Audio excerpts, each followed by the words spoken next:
Hello friends, मेरा नाम है निधि और आप सुन रहे हैं मिस्टर एंड मिसेस राठौर। यश ने जब करण पर ध्यान दिया तो उसकी नज़रों को अर्पिता पर देख उसकी मुट्ठियां भिज गईं और वो अपने दांत पीसते हुए करण की तरफ देखने लगा। वहीं करण इस बात से बिल्कुल बेखबर था कि यश की नज़रें उस पर ही हैं। केतकी और शीतल जी भी बबीता के साथ ही बैठी हुई थी। केतकी जी ने जब बबीता और अर्पिता के साथ आंचल को नहीं देखा तो केतकी जी अर्पिता और बबीता से आंचल के बारे में पूछते हुए बोली, बबीता, अर्पिता, आंचल कहाँ है? तभी बबीता ने अपनी माँ को देखकर बोला, माँ वो आंचल वॉशरूम की ओर गई थी, अभी आती ही होगी। केतकी जी थोड़ा परेशान होते हुए बोली, हाँ बेटा, वो तो ठीक है, लेकिन अब तक तो उसे आ जाना चाहिए। उनकी बात पर अर्पिता ने अपने मोबाइल से आंचल को कॉल करा, लेकिन बबीता ने देखा कि आंचल का मोबाइल तो उसके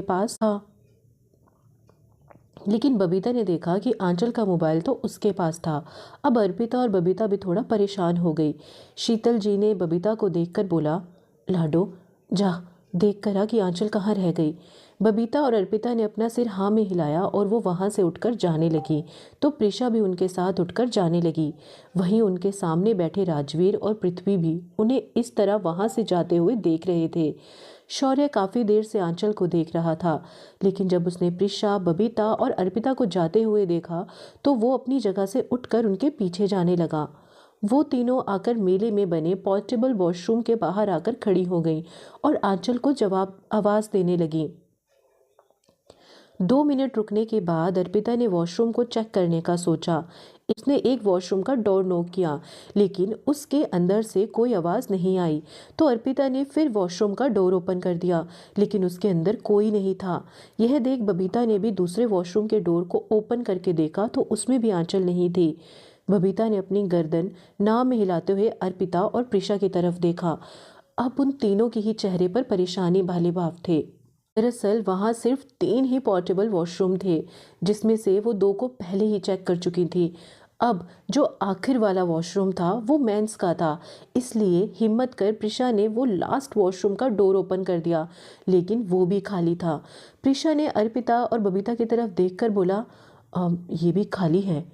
उन तीनों ने ही एक दूसरे की तरफ देखा और प्रिशा बोली, आई थिंक हमें आंचल को मेले में ढूंढना चाहिए, हो सकता है वो रास्ता भटक गई हो।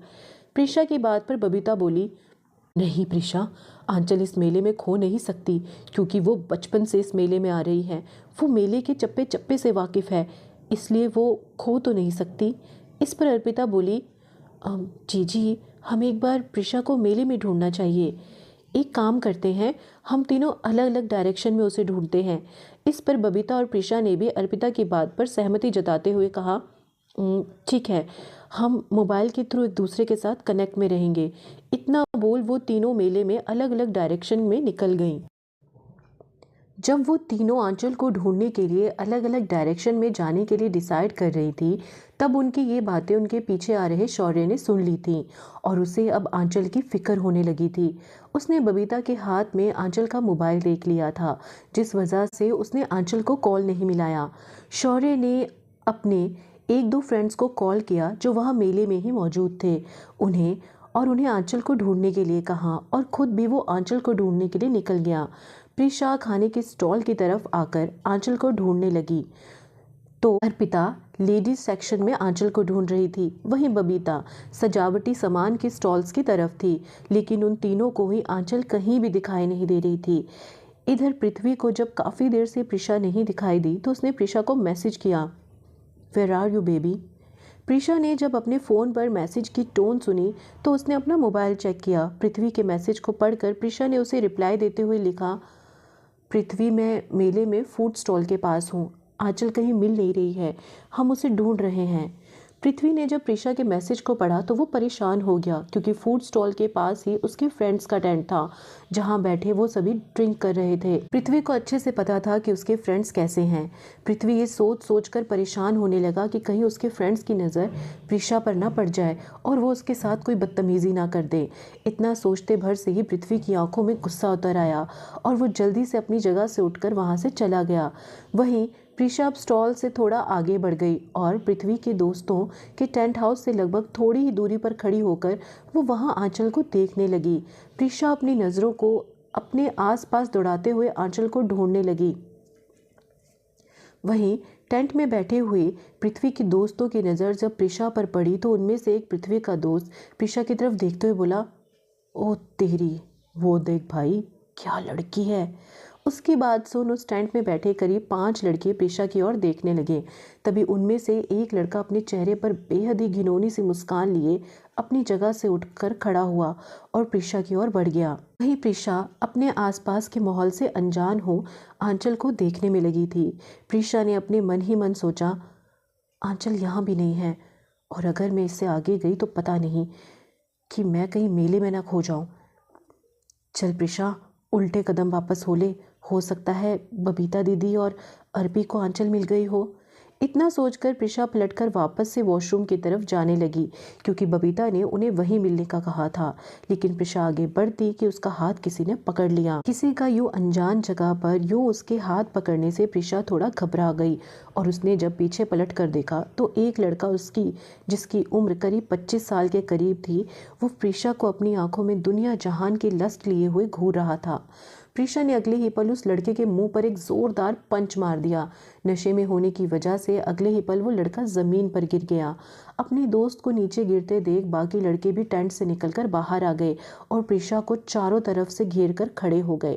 प्रिशा के अंदर अभी जो हिम्मत थी वो अब खुद को चारों ओर से लड़कों से घिरे देखकर डर गई और उन लड़कों को घूरते हुए बोली, ये क्या बदतमीजी है, मेरा रास्ता छोड़ो।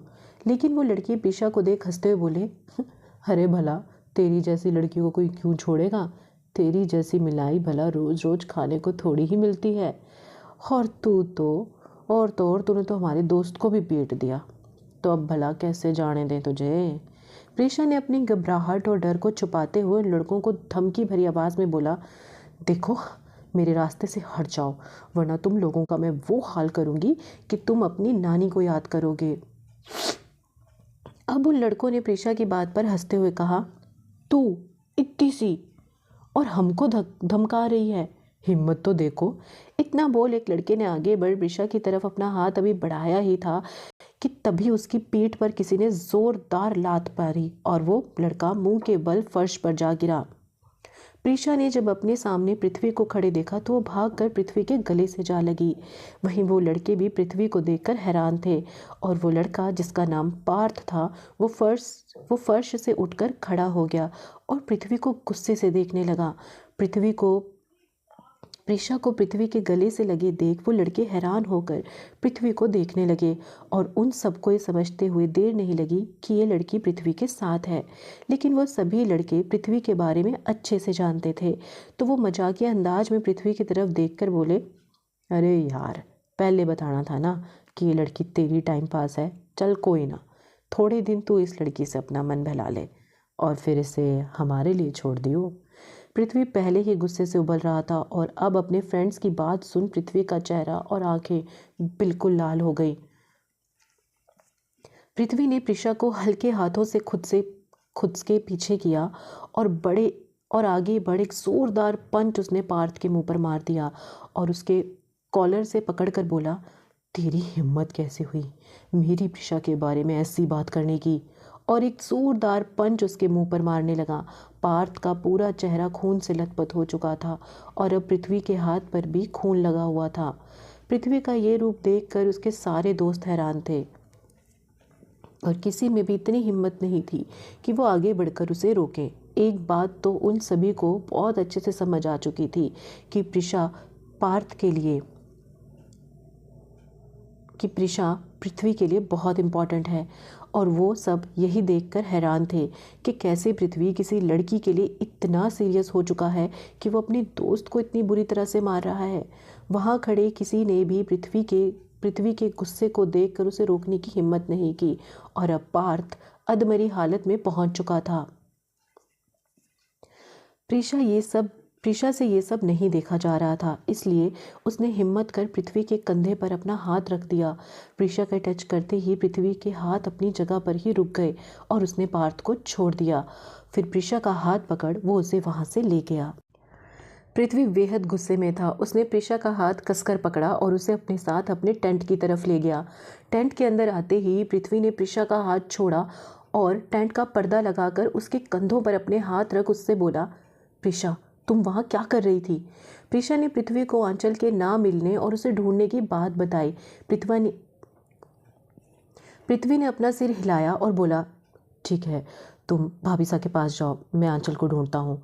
दूसरी तरफ अर्पिता लेडीज सेक्शन की तरफ आंचल को ढूंढ रही थी, लेकिन आंचल के वहां ना मिलने पर अर्पिता वहां से निकल मेले के पिछली तरफ आ गई। लेकिन जैसे ही अर्पिता की नज़र अपने सामने की तरफ पड़ी तो वो जोर से आंचल आंचल चिल्लाते हुए अपने सामने की तरफ दौड़ने लगी। सामने एक जीप में कुछ आदमी, जिन्होंने अपने चेहरे को कपड़े से ढक रखा था, उन्होंने जब किसी लड़की को अपने तरफ भागते हुए देखा तो उनमें से एक आदमी ने जीप से उतरकर उस लड़की को पकड़ लिया और उसका मुंह बंद करते हुए उसके मुंह को कपड़े से बांध दिया और ज़बरदस्ती उस लड़की को जीप में बिठा दिया। वो लड़की कोई और नहीं बल्कि अर्पिता ही थी। जैसे ही उस आदमी ने अर्पिता के मुंह और हाथ पैर बांधकर उसे जीप के अंदर बिठाया तो वहीं ड्राइविंग सीट पर बैठे आदमी ने उस आदमी से बोला, जो अभी अभी अर्पिता को जीप में लेकर आया था, अरे पागल हो गया से, यूं क्या कर रहा है तू? हमने सिर्फ एक लड़की को ही उठाना था और तू एक और ने ले आया। क्यों तू हमारे लिए खतरा बढ़ा रहा है?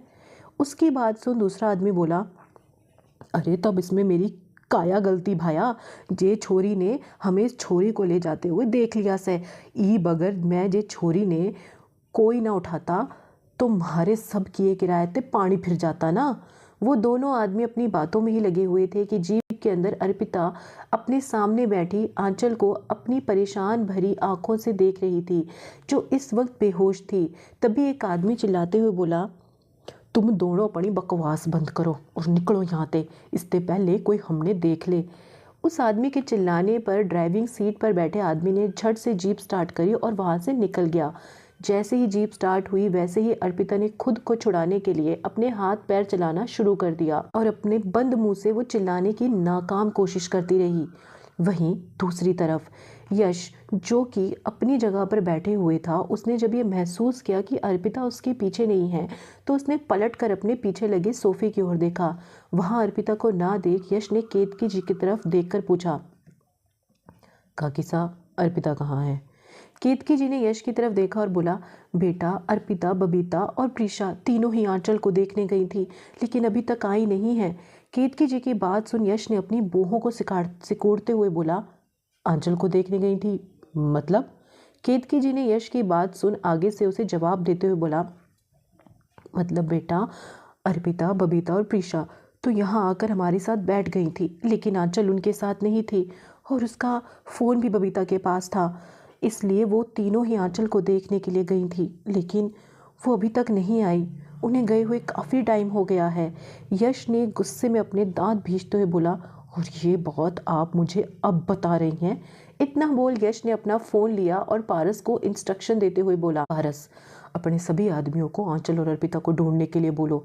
अगर ये दोनों मिल गई तो प्रीशा और बबीता भी मिल जाएंगी। दरअसल यश अपने सीक्रेट मिशन पर था, इसलिए इस मेले में वो अपनी टीम के साथ शामिल था, जिसमें पारस भी था, क्योंकि यश की टीम को एक सीक्रेट इन्फॉर्मेशन मिली थी कि आज रात गायगढ़ के मेले में हथियारों और बारूद की तस्करी की जाएगी।